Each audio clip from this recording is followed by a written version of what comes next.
Hello friends, आप सभी का स्वागत है टू द पॉइंट चैनल पर। आज हम पढ़ेंगे सबसे इम्पॉर्टेंट टॉपिक जो कि सी टेट यूपी टेट दोनों के लिए ही बहुत ही इम्पॉर्टेंट है और जनरल नॉलेज के लिए भी आपके लिए इम्पॉर्टेंट है क्योंकि ये शिक्षा पद्धति से संबंधित है।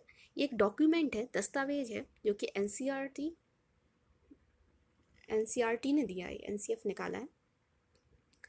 और एनसीएफ का फुल फॉर्म क्या है? नेशनल करिकुलम फ्रेमवर्क, हिंदी में राष्ट्रीय पाठ्यचर्या रूपरेखा। और एनसीएफ एक तरह का दस्तावेज है जो कि शिक्षा प्रणाली से संबंधित है। शिक्षा में किस तरीके सुधार किए जा सकते हैं, उसे किस तरह से बेहतर किया जा सकता है और शिक्षा के हर पहलू पर नज़र रखी जाती है, दिशा निर्देश दिए जाते हैं। तो एनसीएफ में इन सभी के लिए गाइडलाइंस दी जाती हैं कि हमारी पाठ्यचर्या, शिक्षा के लिए पाठ्यचर्या कैसी होनी चाहिए, किस तरह के सब्जेक्ट उसमें पढ़ाने चाहिए, कौन कौन से सब्जेक्ट्स होने चाहिए। तो ये सब एनसीएफ में गाइडलाइन देता है। ठीक है, अब एनसीएफ को बनाता कौन है? एनसीएफ पब्लिश्ड होता है एनसीईआरटी के द्वारा। ये एक संस्था है, शिक्षा से संबंधित संस्था है। एनसीईआरटी का फुल फॉर्म होता है national council of educational research and training, Hindi में राष्ट्रीय शैक्षिक अनुसंधान और प्रशिक्षण परिषद। इसकी स्थापना 1961 में हुई थी और इसका जो हेड ऑफिस है वो दिल्ली में है। एनसीईआरटी समय समय पर एनसीएफ लेके आया है। फर्स्ट एडिशन जो था वो 1975 में था, फिर उसके बाद 1988 में आया। थर्ड एडिशन जो है वो 2000 में आया। अब लेटेस्ट एडिशन जो है वो 2005 में आया और तब से अब तक 2005 वाला एडिशन ही लागू है। अब एनसीएफ 2005 की रूपरेखा कैसे तैयार हुई ये समझते हैं। तो 2004 में जो एचआरडी मिनिस्टर थे लोकसभा में, उन्होंने कहा कि जो एचआरडी मिनिस्टर हैं वो हैं डॉक्टर मुरली मनोहर जोशी, 2004 के। उन्होंने एनसीईआरटी को निर्देश दिए कि नए पाठ्यक्रम की आवश्यकता है।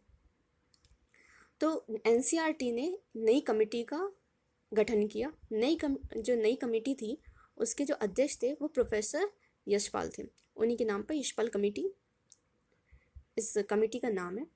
इसमें 21 नेशनल फोकस ग्रुप बनाए गए जो कि अलग अलग सब्जेक्ट पे, कम से कम 21 नेशनल सब्जेक्ट्स पर वो अध्ययन करते हैं। प्रोफेसर यशपाल को देख लेते हैं। प्रोफेसर यशपाल, ये है प्रोफेसर यशपाल। इनका कॉन्सेप्ट है लर्निंग विदाउट बर्डन, शिक्षा बिना बोझ के। एनसीएफ 2005 बेस्ड किस पर है? कंस्ट्रक्टिविज्म, रचनावाद, लर्निंग बाय डूइंग। इसका मतलब क्या है कि बच्चों को करके सिखाया जाए, उन्हें करके सीखने का मौका दिया जाए। जितना वो सीखेंगे करेंगे उतना ही वो अपने ज्ञान का निर्माण कर पाएंगे। एनसीएफ 2005 का जो उद्धरण है वो रविन्द्रनाथ टैगोर के निबंध सभ्यता और प्रगति से हुआ है।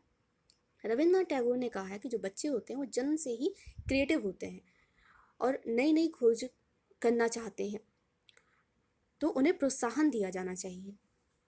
वो अपने ज्ञान का निर्माण स्वयं कर सकते हैं, सिर्फ उन्हें प्रोत्साहन की आवश्यकता है।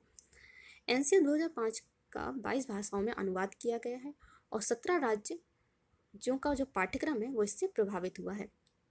एनसीएफ 2005 में जो टीचर है उसको फैसिलिटेटर मतलब सुविधादाता कहा गया है और इसके कुछ प्रिंसिपल्स हैं जिनमें बताया गया है कि किस तरह का पाठ्यचर्या होनी चाहिए, उसमें ना शिक्षक का क्या रोल है और शिक्षा किस तरह से बिना बोझ की होनी चाहिए, शिक्षा को बाहरी दुनिया से जोड़ना चाहिए।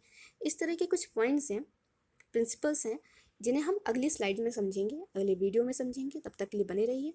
धन्यवाद।